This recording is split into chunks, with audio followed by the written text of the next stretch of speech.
Hello everyone, my name is Andrei Dima, I'm a professional travel photographer and I use Fujifilm cameras for my work, like the X-T5 and X-H2S. But I also have a camera for backup and fun, and that camera is the Fujifilm X-E4, which I'm going to review today. I know this camera is hard to find, and after a statement from a Fujifilm France employee, it seems there are slim chances for an X-E5, but there are still people and websites selling them second-hand. One of them is MPB, and no, this is not a sponsored video, I just think they are a good place to find used cameras. This review is not going to be super technical, but I am going to talk about handling, autofocus, image quality and video. It is going to be more about my experience with the camera and how it holds up alongside my X-T5 and X-H2S in 2023. There are two things that I love about this camera a lot. First is its compactness, a pocketable interchangeable lens camera. You might say, well, why not an X100 camera? It's because I have a decent sized collection of lenses that I would like to use with a camera like the X-E4. The second is, you don't need to spend too much money to get great photos. You could even get an X-E2 and you will be satisfied with what that camera can offer in terms of image quality. I sold the X-E2 and got this one because this one has also great video specs that I need. I think the X-E line is the hidden gem of Fujifilm X camera lineup, and got less interest from people when the popularity of the X100V rose up. I still think it would be a shame for Fujifilm to cancel this line. I also enjoy the minimalist look and feel of this camera. I just love the design, and it is a breath of fresh air to use this camera after using the X-T5 and X-H2S that I've customized thoroughly. Here, all those function buttons are gone. I just customized this camera once when I got it, and that is it. The only thing I change is film recipes and video settings. It is almost set on full auto except for the aperture, and I use back button focusing when I use autofocus lenses. I saw on auto until 6400 because Fujifilm cameras have beautiful noise, and the minimum shutter speed at 100 because I don't use lenses longer than 50mm on this camera, and that is it. Simple, and that makes this camera so fun to use, giving me more freedom to have fun and relax. Most photographers these days seem so stressed because of their gear. So when my X-T5 is taking a long exposure or the X-H2S is recording video, I use this camera to snap shots of people around me. They never pay attention to the X-E4 because it is so small.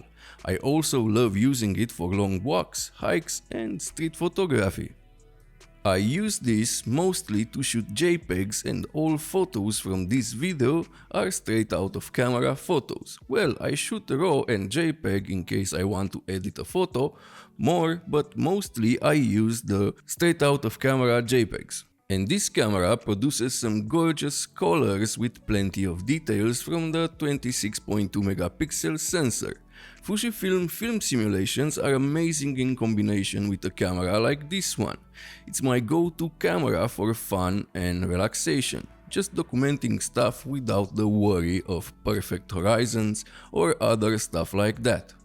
The screen of the X-E4 is just great, better than the one on the X-T5. Look how nice it fits the camera body. Also, the EVF is all this camera needs. People complain about it, but for a camera this small, the EVF is just spot on. I said I like the minimalist look and the lack of buttons, but there is one I miss, and that is the focus mode switch. I know the camera looks better without it, but I still miss it.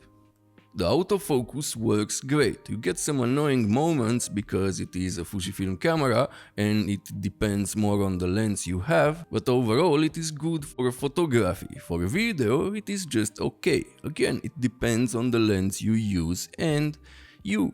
But I mostly use this as a B-cam and it stays on a tripod on manual focus.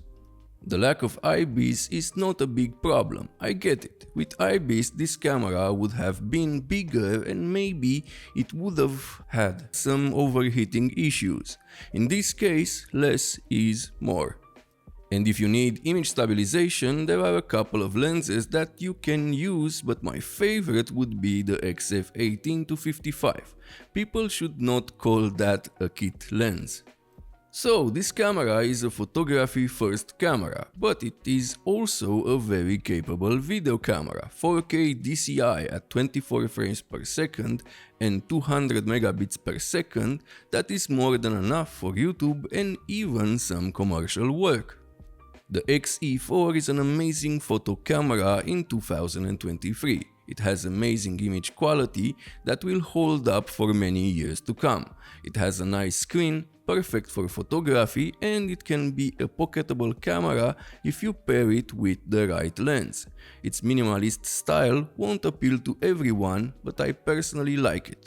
It makes this camera different from the other Fujifilm offerings like the X Pro or XT line.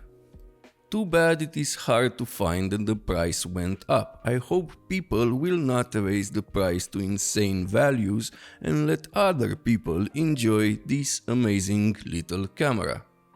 If this video was helpful, please subscribe and ring the bell. This helps me grow the channel and make more videos for you and other people to watch. And if you want to support the channel even more, use the links in the description. See you next time.